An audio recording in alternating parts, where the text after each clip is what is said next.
Jean chapitre 1. Au commencement était la parole, et la parole était avec Dieu, et la parole était Dieu. Elle était au commencement avec Dieu. Toutes choses ont été faites par elle, et rien de ce qui a été fait n'a été fait sans elle. En elle était la vie, et la vie était la lumière des hommes. La lumière luit dans les ténèbres, et les ténèbres ne l'ont point reçue. Il y eut un homme envoyé de Dieu, son nom était Jean.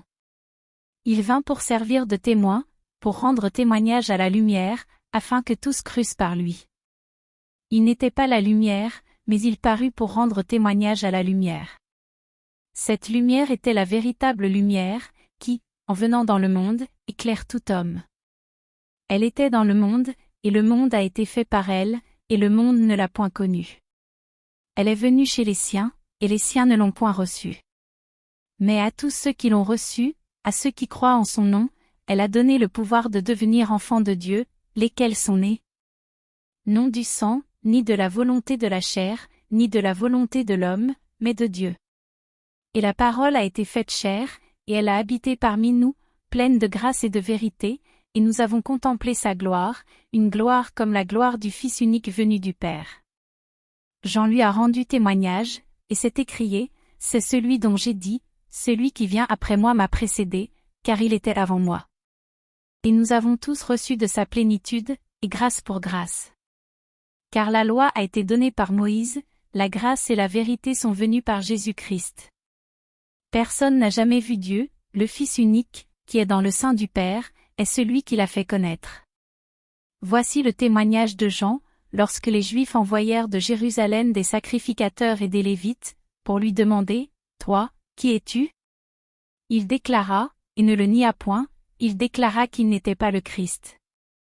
Et ils lui demandèrent, « Quoi donc ? Es-tu Élie » Et il dit, « Je ne le suis point. » « Es-tu le prophète » Et il répondit, « Non. » Ils lui dirent alors, « Qui es-tu » afin que nous donnions une réponse à ceux qui nous ont envoyés. « Que dis-tu de toi-même » Moi, dit-il, je suis la voix de celui qui crie dans le désert, aplanissez le chemin du Seigneur, comme a dit Ésaïe, le prophète. Ceux qui avaient été envoyés étaient des pharisiens. Ils lui firent encore cette question, pourquoi donc baptises-tu, si tu n'es pas le Christ, ni Élie, ni le prophète ? Jean leur répondit, moi, je baptise d'eau, mais au milieu de vous il y a quelqu'un que vous ne connaissez pas, qui vient après moi. Je ne suis pas digne de délier la courroie de ses souliers. Ces choses se passèrent à Béthanie, au-delà du Jourdain, où Jean baptisait. Le lendemain, il vit Jésus venant à lui, et il dit, voici l'agneau de Dieu, qui ôte le péché du monde.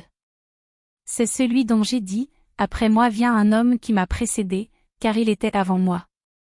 Je ne le connaissais pas, mais c'est afin qu'il fût manifesté à Israël que je suis venu baptiser d'eau.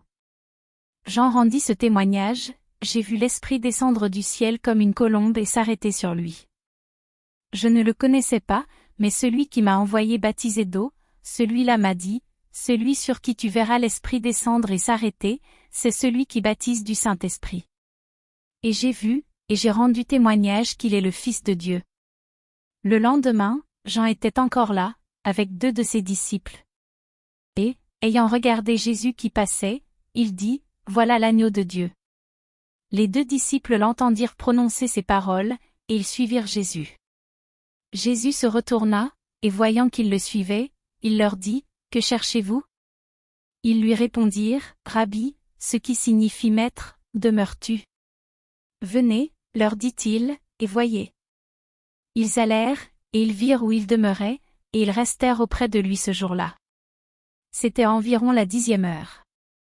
André, frère de Simon-Pierre, était l'un des 2 qui avaient entendu les paroles de Jean, et qui avait suivi Jésus. Ce fut lui qui rencontra le premier son frère Simon, et il lui dit, nous avons trouvé le Messie, ce qui signifie Christ. Et il le conduisit vers Jésus. Jésus, l'ayant regardé, dit, tu es Simon, fils de Jonas, tu seras appelé Cépha, ce qui signifie Pierre. Le lendemain, Jésus voulut se rendre en Galilée, et il rencontra Philippe. Il lui dit, suis-moi. Philippe était de Bethsaïda, de la ville d'André et de Pierre. Philippe rencontra Nathanaël, et lui dit, « Nous avons trouvé celui de qui Moïse a écrit dans la loi et dont les prophètes ont parlé, Jésus de Nazareth, fils de Joseph. » Nathanaël lui dit, « Peut-il venir de Nazareth quelque chose de bon ?» Philippe lui répondit, « Viens, et vois. » Jésus, voyant venir à lui Nathanaël, dit de lui, « Voici vraiment un Israélite, dans lequel il n'y a point de fraude. » « D'où me connais-tu » lui dit Nathanaël.